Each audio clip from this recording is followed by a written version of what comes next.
नमस्कार, जय माता दी। आज हम आपको सुनाएंगे कार्तिक माह की दूसरी कहानी। एक समय की बात है, किसी नगर में एक बूढ़ा व्यक्ति रहता था और उसकी 7 बहुएं थी। एक बार कार्तिक का महीना आया और उसने अपनी 7 बहुओं से कहा कि मैं कार्तिक का स्नान करूँगा, क्या तुम इसे निभा दोगी? 7 में से 6 बहू ने मना कर दिया, लेकिन बड़ी बहू ने कहा कि पिताजी, मैं निभा दूंगी। बूढ़ा हर रोज सुबह उठता और नदी पर स्नान कर घर आता। गिल्ली धोती को वह बड़ी बहू के आंगन में सुखा देता।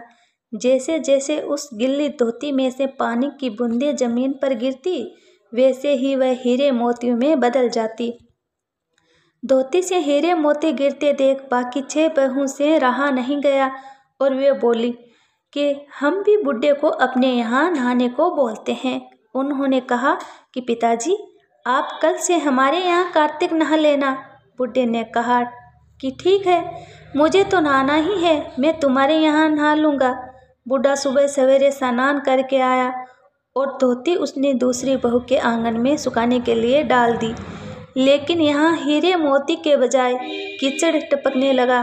बहू ने ये देखा तो कहा कि आप हमारे यहाँ पाप का स्नान कर रहे हो, इसलिए यहाँ से जाओ और बड़ी बहू के यहाँ ही स्नान करो। बूढ़ा वापस बड़ी बहू के यहाँ आया और कार्तिक का स्नान करने लगा। स्नान करके उसने फिर धोती सुखाई तो फिर से हीरे मोती गिरने लगे। अब कार्तिक का महीना समाप्त होने को था। बूढ़ा चिंता में पड़ गया तो बड़ी बहू ने इसका कारण पूछा। उसने कहा कि कार्तिक स्नान समाप्त होने को है और मेरा मन है कि मैं सारे परिवार को एक दिन खाने का न्योता दूं। बड़ी बहू ने कहा कि पिताजी, इसमें चिंता की क्या बात है, आप सभी को बुला ले, मैं खाना बना दूंगी। बूढ़ा सभी को निमंत्रण देने गया तो बाकी बहू ने कहा कि जब तक यह घर पर रहेगी हम खाने पर नहीं आएंगे।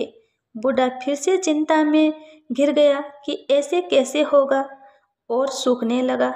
बूढ़े को सूखते देख बड़ी बहू ने कहा कि पिताजी, अब आपको क्या चिंता है? बूढ़े ने बाकी 6 बहुओं वाली बात बड़ी बहू को बता दी, जिसे सुन वह बोली कि पिताजी ठीक है, मैं खाना बना कर रख जाऊंगी। और उसने वैसा ही किया। खाना बना कर रख दिया और अपने लिए 4 रोटी लेकर खेत पर चली गई। इधर 6 बहू ने खाना खा लिया, लेकिन जाने से पहले बाकी बचे खाने में कंकड़ पत्थर डाल गई कि बड़ी बहू आएगी तो परेशान होगी।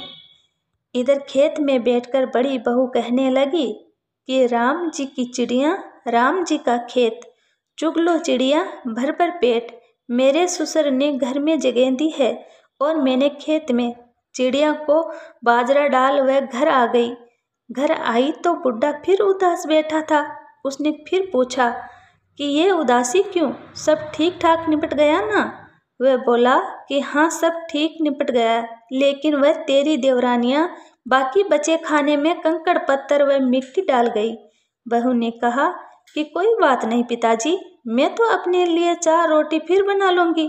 बहू बूढ़े से बात कर घर के भीतर जाकर खाने को देखती है, लेकिन वह देखती है कि जिस खाने में वह सब कंकड़ पत्थर डालती है वह हीरे मोती में बदल गए हैं।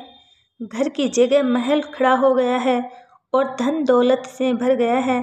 अन्न के भंडार घर में भरे पड़े हैं। वह बुढ़े को बुलाकर कहती है कि पिताजी, आपने तो कहा था कि मेरे लिए कुछ नहीं बचा है, लेकिन यहाँ तो हीरे मोतियों के भंडार हो गए हैं। पूरे घर में धन की वर्षा हो रही है। साधारण सा घर महल में बदल गया है।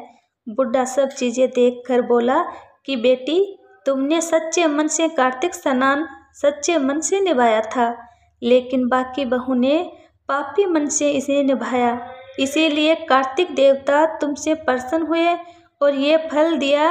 हे कार्तिक देवता, जैसे आपने बड़ी बहू की सुनी, वैसे ही आप सभी की सुनना। जय कार्तिक महाराज की, जय हो कार्तिक के ठाकुर जी की।